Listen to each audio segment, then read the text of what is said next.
A murmur passed through the dorm room just before the door swung open, a hushed comment about some low-grade alpha losing control. Then Ethan pushed his way in, duffel bag slung over his shoulder, and the atmosphere went still. He offered an awkward greeting, but no one responded. Their eyes, a mixture of curiosity and pity, flickered down to his legs, which felt unsteady, almost gelatinous. A large, friendly-looking Omega with a broad chest stepped forward to smooth over the silence. He told Ethan not to mind them. Their conversation had been about those alphas who couldn't handle their own scent, not him specifically. He introduced himself as Barry, a top-tier Omega, but Ethan politely sidestepped the offered handshake. He introduced himself in turn, his voice quiet, admitting he was a bottom-tier alpha. A soft chuckle drifted from the balcony. Barry gestured toward the sound, explaining that was Jax, an S-grade Omega and the unofficial leader of their suite. The mention of Jax seemed to remind Barry of his earlier gaffe, and he offered a sheepish apology for his bluntness. Ethan quickly assured him it was fine, a minor thing between future roommates. Barry, clearly relieved, confirmed Ethan's spot was the bunk right above Jax's. The phrasing hung in the air, and from the balcony came a low, disapproving sound. Barry clapped a hand over his mouth, lamenting his clumsy way with words before clarifying he meant the top bunk bed. Ethan nodded and moved toward the beds, finally getting a clear view of the balcony. A man was sprawled in a wide canvas hammock, his body half cocooned, two long legs dangling over the edge, toes just brushing the floor to keep a gentle rhythm. Suddenly, a strange, sweet aroma hit Ethan. Something like rich, dark chocolate with a hint of cream. The exact same scent he'd noticed upon entering the dorm. His knees threatened to buckle again. The top bunk seemed miles away. He barely had the strength to stand, let alone climb. Humiliated, he dropped to his knees and pretended to sort through his duffel bag, a bitter thought crossing his mind. They talked about his lack of control, but what about theirs? This scent, fading in and out, had to be coming from one of the Omegas. Once he finished his feigned unpacking, the cloying sweetness dissipated, and strength returned to his limbs. As he started to stand, a figure moved to stand in front of him. The familiar fragrance returned, more potent and overwhelming than before. Ethan's balance gave out completely, and he fell forward, straight into the man's arms. Instinct took over. He clung to the firm waist, burying his face in the man's chest, taking deep, desperate breaths of the intoxicating pheromones. The body he held went rigid but didn't push him away. A sliver of rational thought returned, and Ethan scrambled back, looking up into the face of Jax, the S-grade Omega, whose presence alone could weaken alphas of his own rank. Swallowing hard, Ethan decided the best defense was a good offense and demanded to know why Jax was releasing his pheromones. Jax's eyes narrowed slightly as he began to roll up his sleeves. Panic seized Ethan, and he stammered for Jax to remain calm. A slow, mocking smile spread across Jax's face as he smoothed out the wrinkles Ethan had made in his shirt. He questioned if Ethan was even really an alpha, remarking on his skittishness. His tone was pure condescension when he explained that it was just his natural scent. The shame was suffocating. A simple body scent had completely unraveled him. Ethan mumbled an apology, his voice shrinking with each word. A familiar heat began to crawl up his throat, a primal urge to close the distance between them again. Jax saw the shift in him instantly, his brow furrowing. He muttered something about it happening again. Ethan felt a surge of indignant frustration. It wasn't as if he could control this damnable, pheromone-driven existence.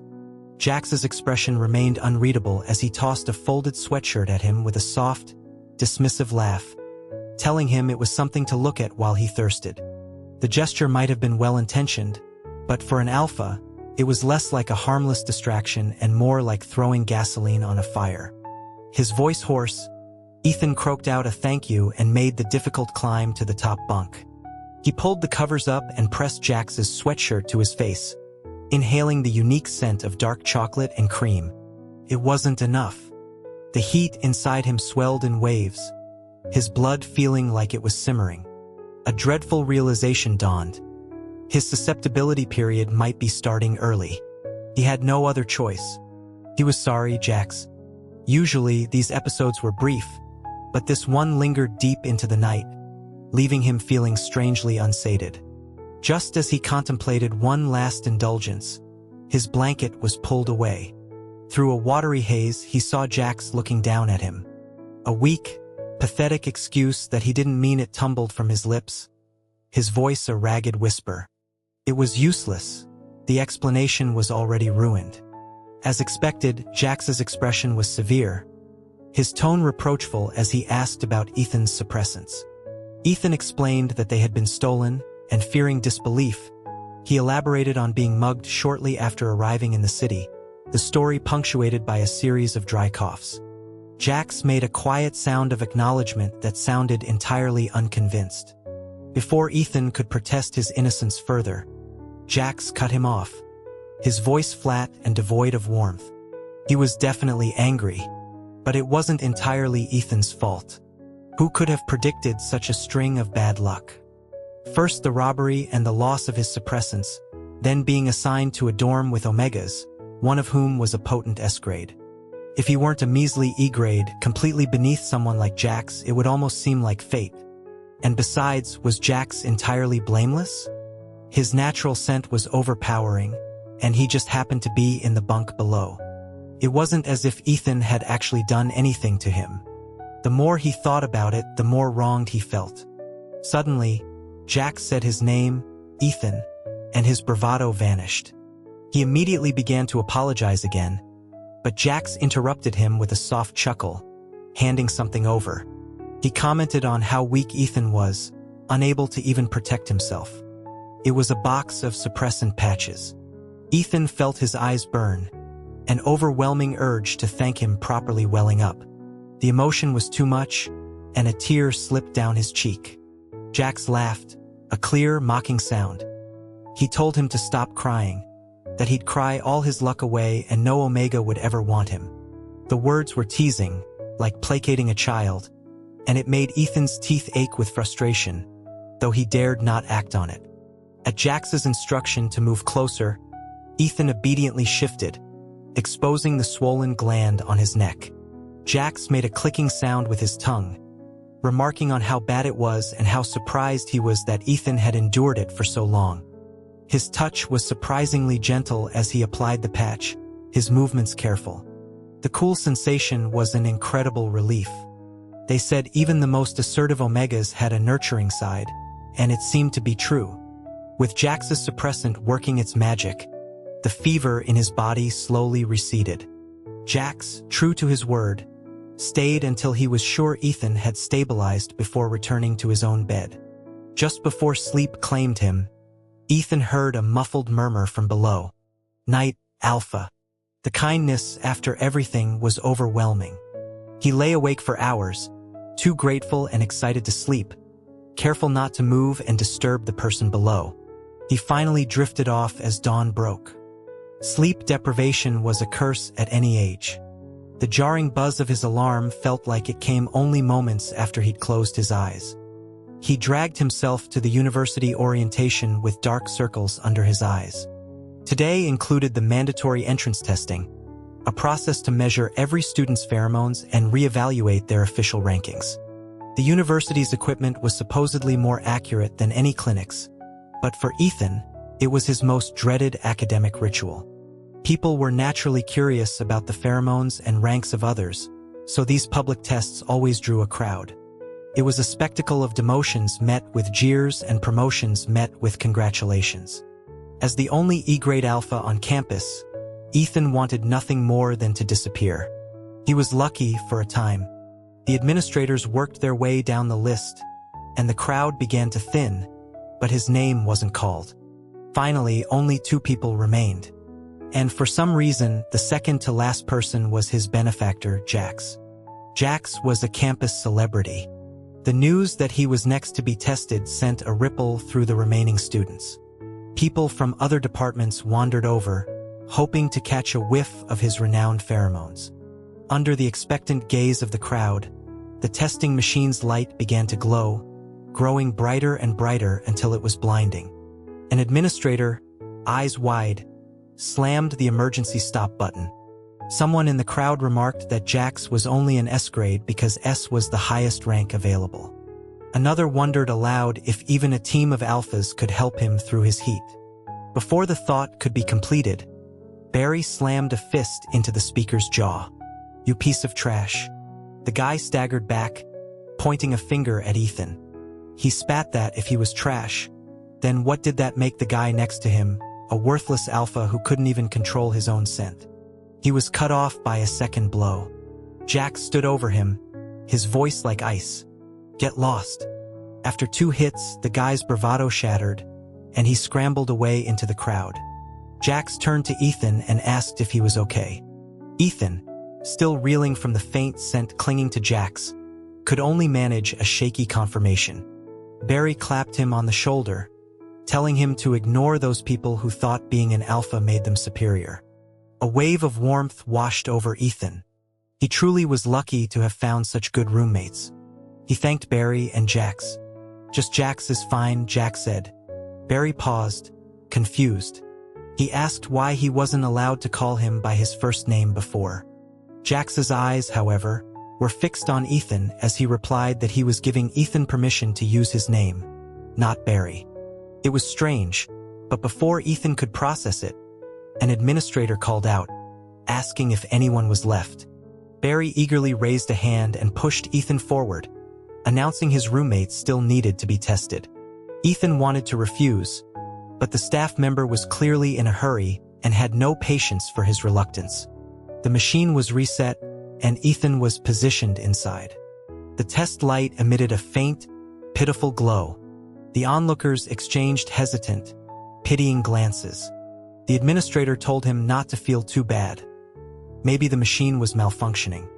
Barry moved to block the view of the others, muttering for them to back off. Someone jeered that it wasn't worth blocking. Their own flatulence would produce a brighter light. Ethan felt his face burn. Beside him, Jax covered his mouth, but a smile stretched nearly to his ears. After that public humiliation, Ethan became Barry's personal project and Jax's personal tool. Barry, after consulting a book on alpha wellness, decided Ethan's low rank was due to malnutrition and began buying him all sorts of supplements. Ethan felt guilty, but Barry insisted he had money to spare. The problem was most of it ended up in Jax's stomach. If Ethan opened a container of fresh strawberries, Jax, lounging on the balcony, would casually mention a craving for them. If Ethan ignored him, he would be met with a wave of that sweet, debilitating pheromone. Jax seemed to delight in tormenting him, in watching him grow flustered and weak, only relenting when Ethan was a flushed, panting mess on the floor. Then he would saunter over, pick up a strawberry, and eat it while watching Ethan recover. He made Ethan warm his bed. He made Ethan do his laundry. An alpha, reduced to serving an omega. Jax would protect him in public, only to mercilessly tease him in private. Ethan cursed himself for ever thinking Jax was a good person. It was all a ploy to gain his trust and make him easier to control. One day, Jax again used his phenomenal advantage to issue a command. Ethan was to travel halfway across the city to buy him a specific brand of barbecue brisket. When Ethan started to refuse, Jax gave a meaningful glance at the empty box of suppressant patches on his desk and remarked that constant use probably wasn't good for him. It was a clear threat, though Ethan had no proof. He was the reason Ethan had gone through 2 months' supply in just one. Resigned to his fate, Ethan went to get the brisket, admitting to himself that he was craving it too. He returned late in the evening to strange sounds coming from their dorm room. He assumed Barry was back from his internship, but only Jax was there. And something was very wrong. His pale face was flushed a strange, feverish red. His eyes dark with a churning intensity. His heat. It must have hit suddenly. Ethan turned to run but tripped in his haste. An iron grip closed around his ankle, and he was dragged back, pulled into Jax's arms. An omega in the throes of heat shouldn't have been this strong. Jax held him in a crushing embrace, murmuring that it wasn't enough, not nearly enough. Though Ethan was on suppressants, under the assault of such powerful pheromones, his own control began to fray. Jax, even in his heat, was commanding. His request was phrased like an order. Mark me. For an E-grade alpha so easily swayed by pheromones, it was a fatal command. Ethan found himself tearing at Jax's collar with a desperate urgency, sinking his teeth into the delicate skin of his neck and flooding him with pheromones. A muffled groan of pleasure escaped Jax's lips, but an S-grade Omega was not so easily satisfied. As Ethan's strength waned and the flow of his pheromones lessened, Jax recovered. He flipped them over, pinning Ethan beneath him. His eyes were hazy with desire, a fire burning within them as he looked down at Ethan and stated, one word at a time, not enough. Jax was delirious but ruthlessly efficient. Everything was a blur, nothing like the textbooks had described. The lessons said alphas led and omegas were the ones brought to tears. The reality was the complete opposite. Drunk on his own heat, Jax was as unreasonable as ever. His long fingers roamed Ethan's body, alternating between gentle caresses and rough grips. Ethan couldn't stop his hands, his pleas for mercy lost in Jax's haze. Jax suddenly asked if he liked him, and Ethan gasped out that he did very much. A soft laugh escaped Jax's lips, his mesmerizing eyes seeming to swim behind a layer of moisture. He moved closer, his fingers shifting to circle Ethan's throat, not squeezing, just tracing the bob of his Adam's apple. His voice was a wounded whisper. Liar. Before Ethan could deny it, Jax's mouth was on his. A punishing kiss that deliberately broke the skin of his lip, sucking at the wound until tears streamed from Ethan's eyes. Jax paid them no mind, murmuring for him to endure it. Just one more time. Ethan gritted his teeth and agreed. In truth, you can never trust a single word spoken in bed. After an unknowable number of one more times, Ethan finally succumbed to exhaustion and passed out. When he woke, he was in the bottom bunk in Jax's bed. The faint scent of dark chocolate lingered, comforting and familiar. The door opened and a refreshed, vibrant Jax walked in with breakfast. The ambiguous red marks on his pale neck were starkly visible, like blooming flowers, an undeniable reminder of the previous night's madness. The gland on Ethan's own neck throbbed with a dull ache. He instinctively reached for it, but Jax was suddenly there, kneeling on the bed and pulling him into an embrace, his forehead resting against Jax's chest. He could smell his scent, feel the beat of his heart. The proximity was overwhelming. As he began to struggle, an undeniable command came from above. Don't move. He went still. The room was silent save for the sound of their breathing, growing heavier with each passing second. Just as Ethan's body began to tremble from the tension, Jax released him. Sorry, baby, he said, his voice soft. I got carried away yesterday. Bit you too hard. He had been checking the wound. Wait, what did he just call him? Baby. Ethan's face erupted in a blush, which seemed to delight Jax. He leaned in, his breath warm against Ethan's ear, and repeated the word. He asked if Ethan liked it when he called him that. Before Ethan could form a coherent response, Jax cut him off again, his tone turning serious. He told him that wasn't right, that there was something else Ethan should be calling him. His long fingers traced the outline of Ethan's lips. Don't get it wrong this time. The word was hard to say, but the consequences of getting it wrong seemed far worse. Ethan swallowed, the two syllables feeling hot in his mouth. My mate. A rewarding peck landed on his cheek. In his flustered state, Ethan's gaze fell again to Jax's neck, to the intricate pattern of bites around the red marks. He couldn't possibly go out like that, could he? The slightly open collar seemed less like an oversight and more like a boast. Noticing his stare, Jax's grin widened. He ruffled Ethan's hair with a familiar ease. Doesn't hurt. Felt like a tickle. You can bite harder next time. There was going to be a next time? Ethan hesitated before confessing that last night had been an accident, that he could pretend it never happened, that Jax didn't have to feel obligated to be with an E-grade like him. Jax's expression hardened. Ethan quickly amended his statement, saying it was mostly because they didn't know each other well, that there were no real feelings involved. Jax stood up, placing a hand on the back of Ethan's neck, his thumb pressing threateningly against the tender gland. Through gritted teeth, he said, "Baby, you put a permanent mark on me. You don't get to sleep with me and then claim it's not your responsibility." His thumb pressed harder. Besides, feelings can be developed, can't they? Pain made tears spring to Ethan's eyes. Jax looked down. The sight of the boy in his arms, eyes misty and red-rimmed, long lashes clumped with tears, seemed to extinguish his anger. After Ethan's repeated requests, Jax finally agreed not to make their relationship public. But he wasn't exactly subtle. His phone's lock screen was now a picture of Ethan. His social media feed was flooded with photos of him, accompanied by captions that made Ethan's face burn. When confronted, Jax looked wounded, asking if it was a problem since he'd set the posts to be visible only to Ethan. He supposed that was okay. Despite Jax's occasional antics, their mismatched ranks meant no one suspected they were a couple, except for Barry. On his first day back from his internship, he figured it out immediately. He watched Jax nonchalantly playing with Ethan's hand and smiled like a proud mother. He informed Ethan that he was a very light sleeper, unlike Ethan, who slept like a log. Seeing Ethan's confusion, Barry glanced at Jax, asking if it was okay to tell him. Jax nodded, his attention never leaving Ethan's hand. Barry settled in, pulling a bag of sunflower seeds from somewhere, and began to explain. He recalled the period when Ethan had complained about sleep paralysis.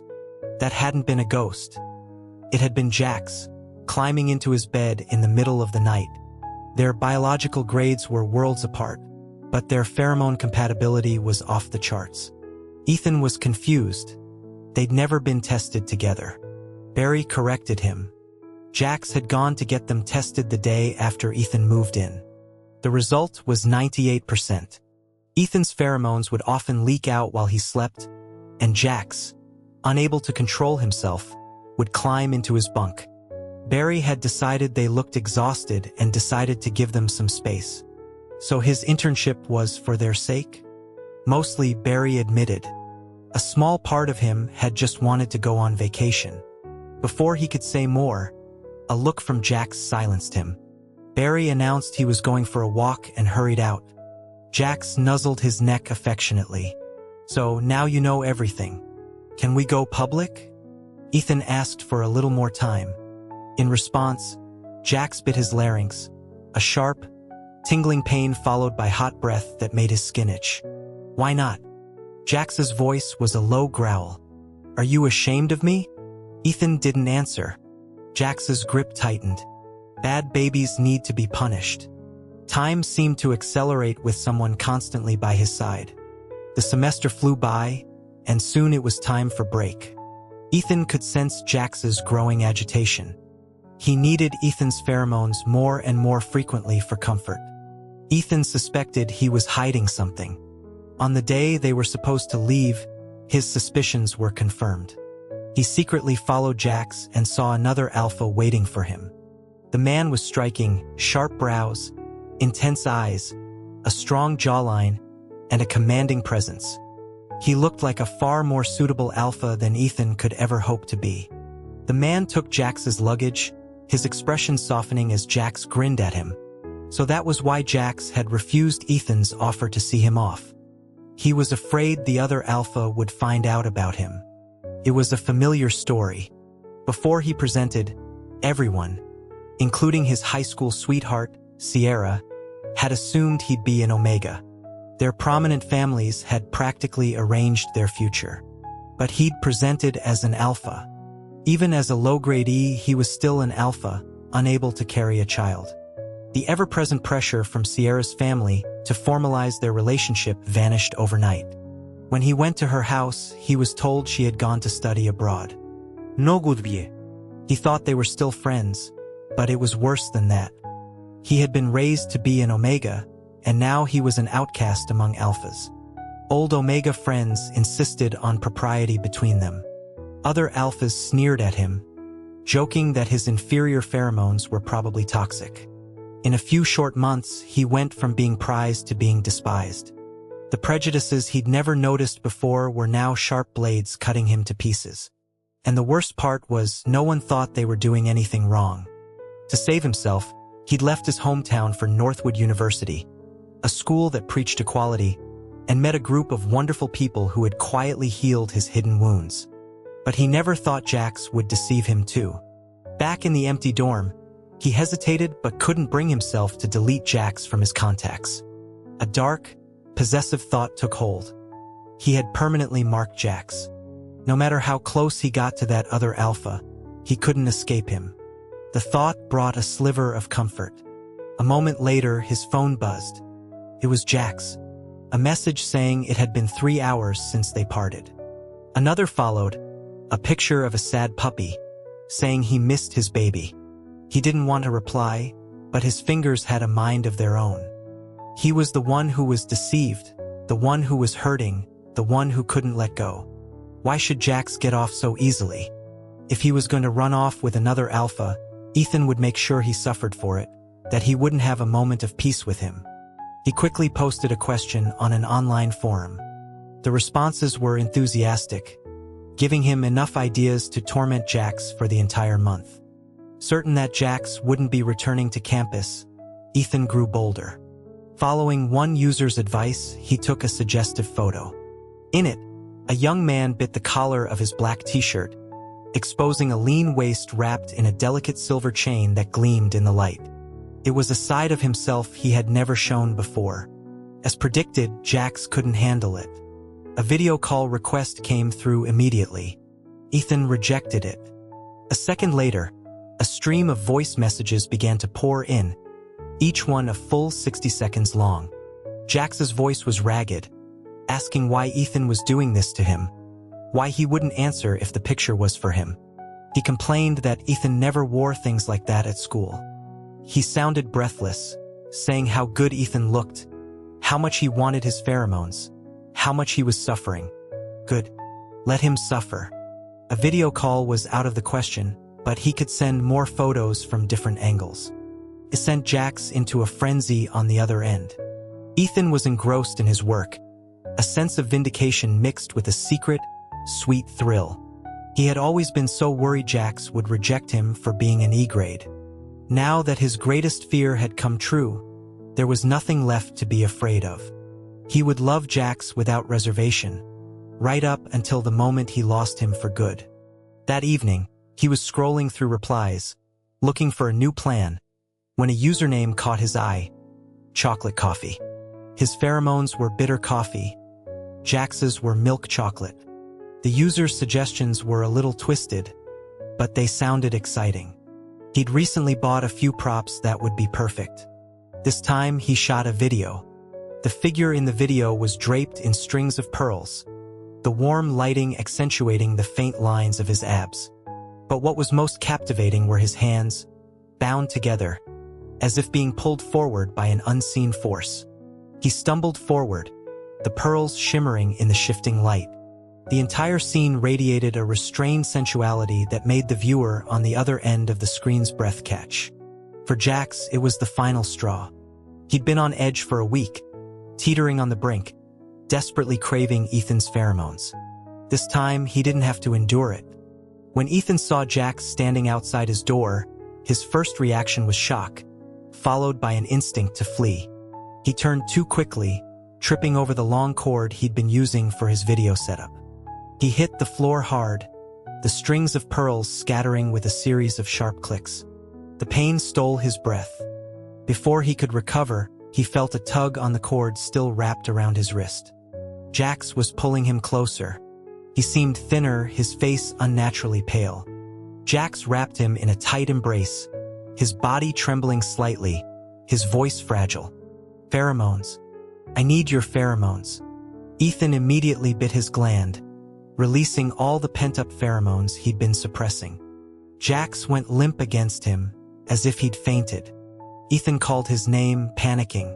This was wrong. In every one of Jax's heats, he had always wanted more, never once losing consciousness. Forgetting everything else, Ethan dialed for help.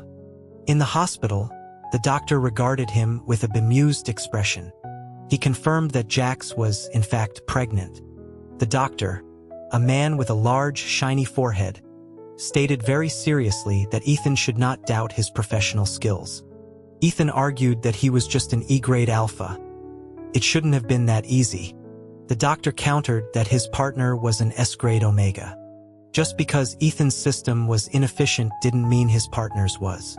He chastised Ethan for being so oblivious and recommended a book, The Alpha's Guide to Omega Pregnancy. Back in the room, Jax was still asleep. Ethan picked up the book and began to read. Sometime later, Jax stirred, poking his arm. A weak smile touched his lips. "Not bad, baby. You actually managed to knock me out." Ethan felt his face flush. He clarified that it wasn't him who had knocked Jax out, but the baby in his stomach. Jax froze, his hand moving to rest on his abdomen. His voice filled with wonder. "Baby, we're having a baby." His use of the word "we" brought Ethan back to reality, to the image of the other alpha. Was this baby really his? Jax seemed so happy about it. Even if it wasn't his by blood, he could still raise it as his own. Having made his decision, he took Jax's hand and said firmly, "Let's go public." Going public meant meeting his supposed rival. He couldn't believe Jax was making him meet the man, the alpha he'd been so intimate with. Couldn't he have quietly broken things off with him first? At the restaurant, the alpha's scrutinizing gaze never left him, making his skin crawl. The man's higher rank created a natural pressure, an air of ownership that infuriated Ethan. In a provocative move, he leaned against Jax, taking a glass of whiskey from his hand. He said that drinking was bad for one's health, especially hard liquor, and then brought the glass to his own nose, wrinkling it in distaste. "Too strong. I don't like the smell." Across the table, the alpha's face darkened. But then Jax jabbed him sharply in the ribs. Ethan glared at him, and Jax gestured awkwardly toward the other man. Ethan? "This is my brother, Caleb." Ethan felt the world crack open. He stammered that Jax should have said something. Caleb, seeming to read his mind, said coolly that they didn't look alike, so it was an understandable mistake. He added that their family was small and he had practically raised Jax. He approved of their relationship and told them they should get their marriage license soon. Ethan nodded meekly. Just then, Caleb's phone rang. He excused himself, saying he had to leave. Jax waved goodbye. Ethan breathed a sigh of relief, only to see Caleb return a moment later. "Forgot to mention," he said, his eyes on Ethan. "A moderate amount of alcohol is good for you. And whiskey-scented pheromones aren't strong. They're intoxicating." Jax just laughed, completely ignoring Ethan, who was trying to merge with the floorboards. After dinner, Jax took him for a drive. Ethan was worried about him getting morning sickness, but luck was on their side, and they hit every green light. Then Jax pulled over, claiming to feel dizzy. Before Ethan could properly check on him, he looked out the window and saw they were parked in front of City Hall. Under the bright sunlight, Jax's smile was dazzling. He knelt on one knee and produced a diamond ring. "Ethan, I've been in love with you since the moment I saw you. Will you be my partner for life?" His love had always been so bold, so unapologetic. Ethan reached into his own pocket and pulled out the ring box he'd been carrying for weeks. As if guided by some unseen force, the two diamond rings were almost identical. "Jax," Ethan said, his voice thick with emotion. "I will.